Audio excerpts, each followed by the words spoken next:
Thank you, Mr. Speaker. I would like to start by thanking the Prime Minister for an advance copy of her statement.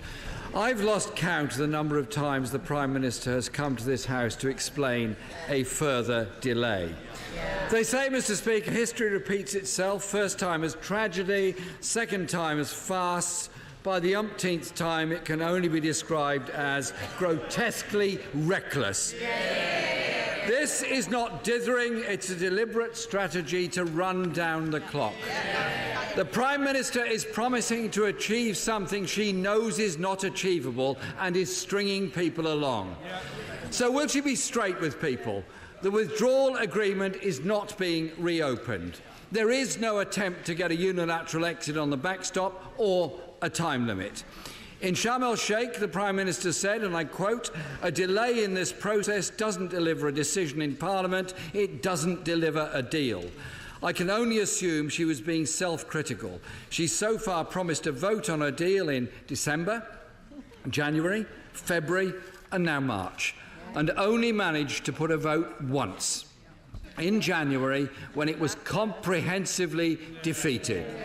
The Prime Minister continues to say that it's her deal or no deal. But this House has decisively rejected her deal and has clearly rejected no deal. It is the Prime Minister's obstinacy that is blocking a resolution.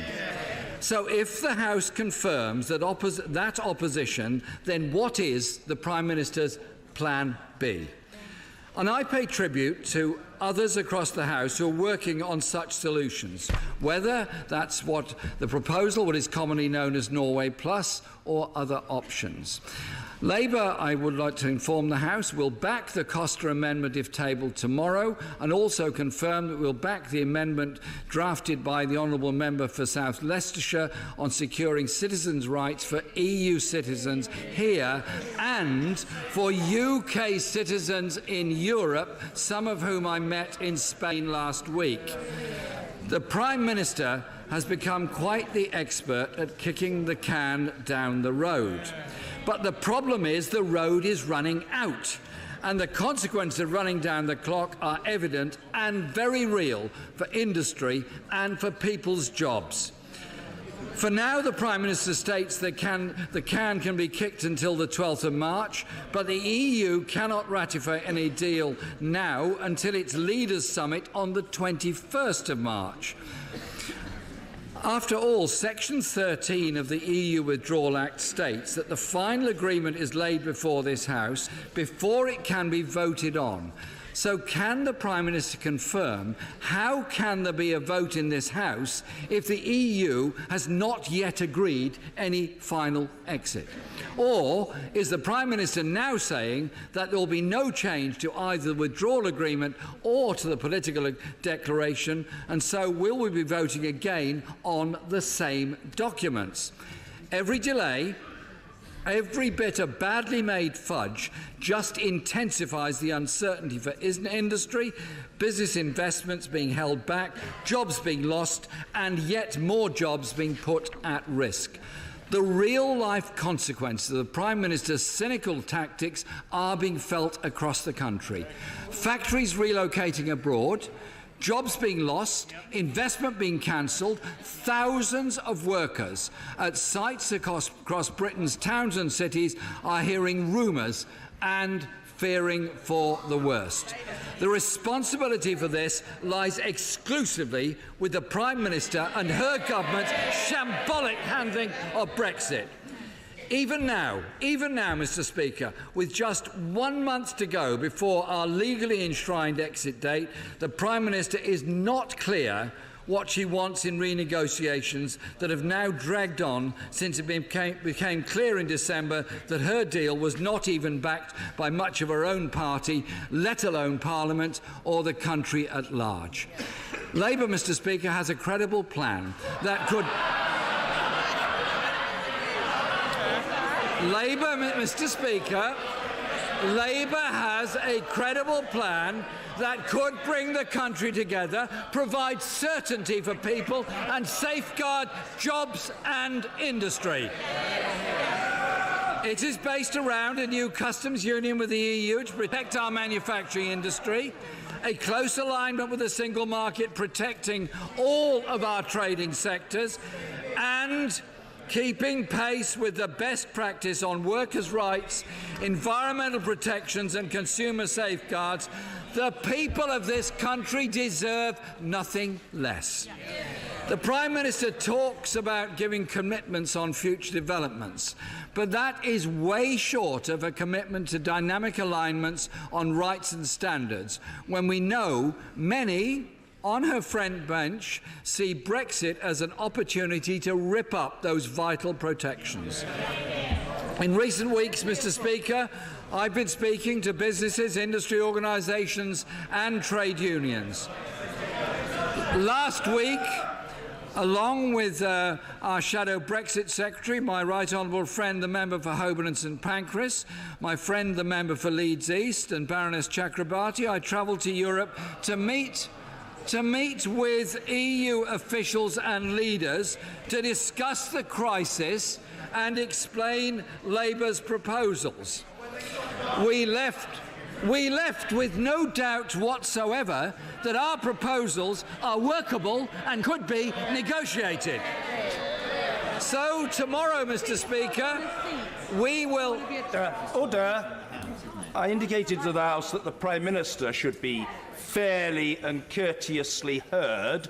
The same goes for the Leader of the Opposition. So if the usual suspects could just calm down, it would be in their interests and, more importantly, those of the House. Jeremy Corbyn. Mr. Speaker, so tomorrow we will ask Parliament to vote on these proposals. They're workable and negotiable, that back the demands of working people all across this country and industry all across this country.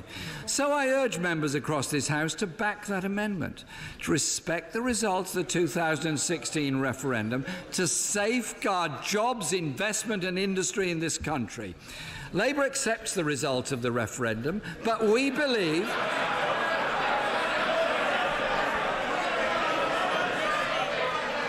But, Mr. Speaker, we believe in getting the terms of our exit right. That's why we believe in our alternative plan. The Prime Minister's botched deal provides no certainty or guarantees for the future and was comprehensively rejected by this House. We cannot risk our country's industry and people's livelihoods. And so, if it somehow does pass in some form at a later stage, we believe there must be a confirmatory public vote to see if people feel that's what they voted for. A no-deal outcome would be disastrous, and that's why we committed to backing the amendment in the names of my right honourable friend, the member for Normanton, Pontefract and Castleford, and the right honourable member for West Dorset, to rule out that reckless cliff-edge Brexit. The Prime Minister appears to be belatedly listening to the House. Any extension is only necessary because of the Prime Minister's shambolic negotiations and her decision to run down the clock. But until the Prime Minister is clear what alternative she would put forward in the circumstances, then she is simply continuing to run down the clock. She promises a short extension, but for what?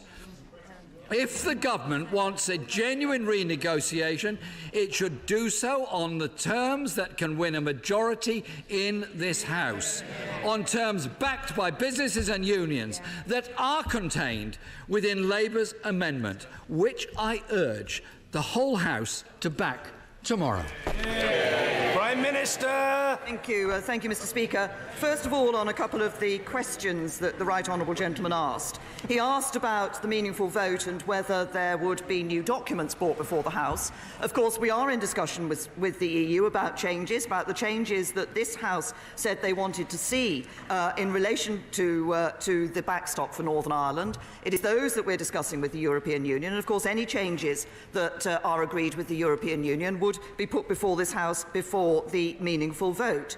He raised the issue of citizens' rights. As I covered in my statement, It is not possible. The EU does not have legal authority to do a separate deal itself on citizens' rights without a new mandate. This is a matter, unless it is part of the withdrawal agreement, and obviously we've negotiated something within the withdrawal agreement, good rights for citizens within the withdrawal agreement. If it's not within that withdrawal agreement, then it is a matter for individual member states, and we have taken that issue up with individual member states. A number of them have already given good guarantees to UK citizens. We're encouraging those who haven't to do so. He referred to the issue of workers' rights. I have to say to the right honourable gentleman, I think it's important, not that he says he wants dynamic, well, I'm answering the points that he's made. He doesn't seem to be too interested in the answers I'm giving. He asked about, he advocated dynamic alignment on workers' rights. I have to say, we think on this side of the House that those decisions should be taken in the UK and should be taken in this House. And one of the reasons for taking those decisions on workers' rights in this House is because governments, as I said, of different colours in this country have consistently given greater rights to workers than the European Union has negotiated. He referenced the issue of the Labour Party's approach to a deal. And of course, the Labour Party's approach to a deal is that they do want a customs union and to be in the single market with a say on trade deals, in that sort of, well, please, if you're very nice to us, can we sit around the table and maybe sometime we might be able to put an opinion from us on the trade deals. If he wants the benefits of a customs union, no tariffs, no fees, no charges, those are there within the political declaration in the deal that has been negotiated by this government. But what we also have in that political declaration is the right for us as an independent country to strike our own trade deals again and not to be relying on the trade deals struck by those in Brussels. And then he talks about the issue of the time that is running down to the 29th of March. My sole focus throughout all of this has been on getting a deal that enables us to leave the European Union on the 29th of March with a deal. It is the right honourable gentleman who has kept no deal on the table by refusing to agree to a deal.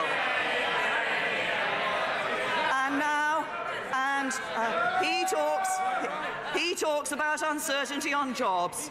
He could have voted to end uncertainty on jobs by backing the deal the government brought back from the European Union. And finally, he says that he and the Labour Party accept the result of the referendum. And yet we also know that they back a second referendum. And by backing a second referendum, he's breaking his promise to respect the result of the 2016 referendum. He'll be ignoring the biggest vote in our history, and he'll be betraying the trust of the British people.